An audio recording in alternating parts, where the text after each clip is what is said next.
નમસ્કાર મિત્રો, અક્ષર અકાદમીના online platform પર હું પ્રોફેસર ડૉક્ટર વી.સી. રાઠોડ આપનું સ્વાગત કરું છું. મિત્રો, આપણે બંધારણની કલમોનો પરિચય મેળવીએ છીએ, પરંતુ મૂળભૂત અધિકારોની જે જોગવાઈઓ છે, કલમ નંબર 12 થી 35 સુધીની જે જોગવાઈઓ છે, એમાં બીજી કેટલીક વિશિષ્ટ એવી વિગતો છે. એટલે કલમ નંબર 12 થી 35 સુધીની જે વિશિષ્ટ બાબતો છે એ અંગે આપણે મૂળભૂત અધિકારો અંગેની કેટલીક વિગતો આપણે આજે જોઈશું. હવે અહીંયા જે ખાસ અગત્યની વિગતો છે તે આમાંથી પણ કેટલીક વાર પરીક્ષામાં પૂછાય છે. અનુચ્છેદ 15, 16, 19, 29 અને 30 હેઠળ જે મળતા મૂળભૂત અધિકારો છે એ મૂળભૂત અધિકારો માત્ર ભારતીય નાગરિકો માટે છે, વિદેશીઓ માટે નહીં. રાઈટ, આ પહેલી બાબત છે કે કલમ નંબર 15, 16, 19, 29 અને 30 હેઠળ મળતા જે અધિકારો છે એ અધિકારો માત્ર ભારતીય નાગરિકોને મળવા પાત્ર છે, વિદેશીઓને નહીં. બીજી બાબત, કટોકટીની જાહેરાત સાથે જ અનુચ્છેદ 19ના જે અધિકારો છે એ નિલંબિત થઈ જાય છે. જેવી કટોકટીની જાહેરાત કરો એટલે 19 નંબરની જે કલમ છે એના જે અધિકારો છે એ અધિકારો ઓટોમેટિક સ્થગિત થઈ જાય છે. પણ એમાં પાછળથી સંશોધન કરવામાં આવ્યું છે.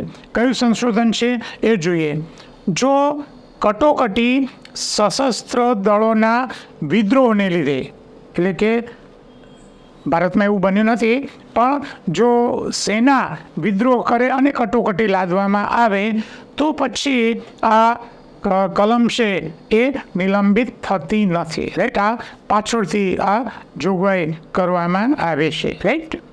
બીજી વસ્તુ કે કટોકટી લાદે એટલે રાષ્ટ્રપતિ અનુચ્છેદ 359 પ્રમાણે અન્ય મૂળભૂત અધિકારો નિલંબિત કરી શકે છે. 19ની જોગવાઈ કેવી છે? કટોકટીની જાહેરાત થાય એટલે ઓટોમેટિક એ અધિકારો બંધ થઈ જાય. પરંતુ જો સૈન્ય વિદ્રોહના કારણે કટોકટી હોય તો નિલંબિત ન થાય.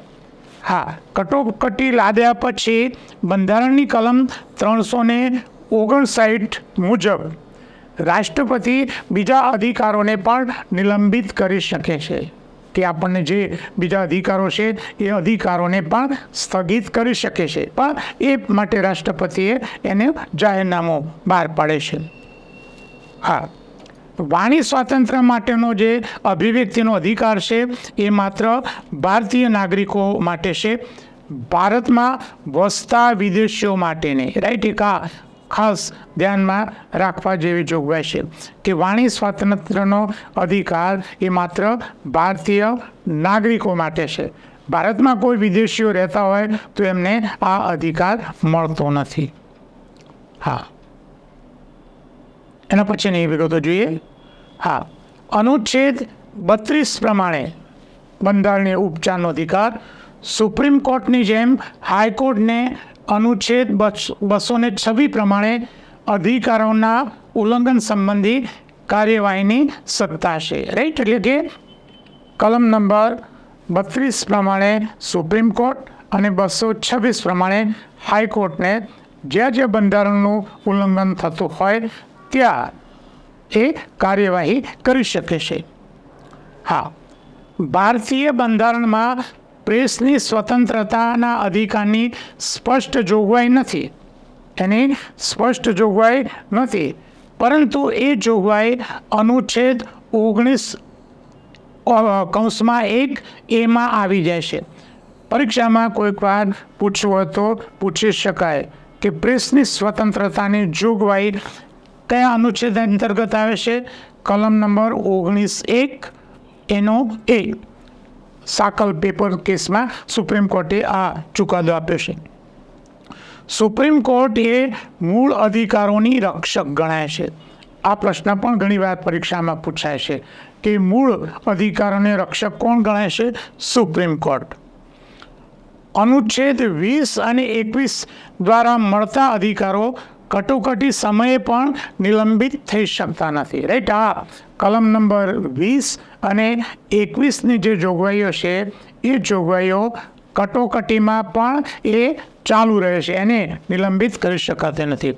સંસદ મૂળભૂત અધિકારોમાં સંશોધન કરી શકે છે, એટલે કે સંસદ આ જે અધિકારો છે એમાં સંશોધન કરી શકે છે, પણ છેલ્લી જોગવાઈ પ્રમાણે એના મૂળભૂત ઢાંચામાં નહીં. રાઈટ. આ જોગવાઈઓ છે.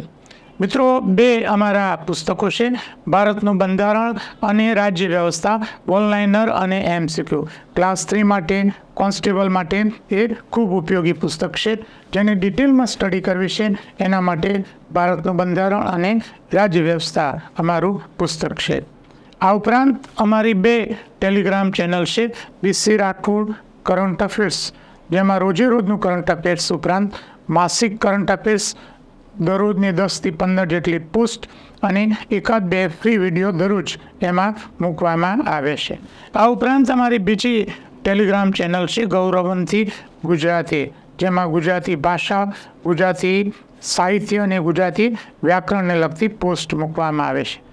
હજુ સુધી જો તમે અમારી આ ચેનલને સબસ્ક્રાઈબ ના કરી હોય તો અમારી આ બંને ટેલિગ્રામ છે એમાં જોઈન થઈ જશો. વધુમાં આજનો આ વિડીયો આપને પસંદ આવ્યો હોય તો લાઈક કરીને શેર કરવાનું ભૂલતા નહીં. અને હજુ સુધી જો તમે અમારી યુટ્યુબ ચેનલમાં જોડાયા નથી તો એમાં જોડાઈ જવા વિનંતી છે.